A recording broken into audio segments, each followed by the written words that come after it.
Hey, what's up, everybody? Okay, so I just saw that Nissan is laying off 20,000 people, and that just adds to the list of companies that are laying people off. And this is worldwide. It's not just here in the United States that we're seeing these layoffs. So, as you hear these stories, I want you to really think about it. How are jobs going to come back to the United States?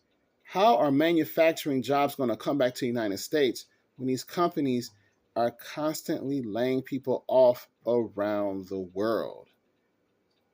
I want you to really think about that. These companies right now are cutting costs as much as they can. And that means they're laying people off because employees are a cost. So if they're laying people off to save the company, because that's basically what they're doing, how are jobs going to come back? I mean, have people really thought about that? And then here's something else to consider. If they really told us how bad things are, how do you think people would react? If people really knew how bad the situation was with the economy and everything, how do you think people would react?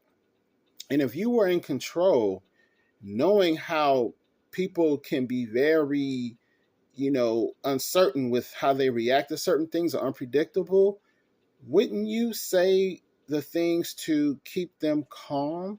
Because you got to remember, here in America, too, we have the right to bear arms. So there are a lot of um, projectiles out there. And the last thing you want is for a bunch of angry people with projectiles to take over the streets. So you're going to say things to keep them calm and rational and distracted. Don't forget, we're going to keep people distracted too from the issues.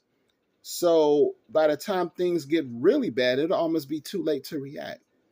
So again, the question I ask you is, if all these companies are laying people off by the thousands, how are jobs going to come back to America? And if you, as a leader, a government official, knew the truth, would you want people to really know how bad things are, or would you want to keep them calm and distracted? I don't know. Just a thought, y'all. Just think about it.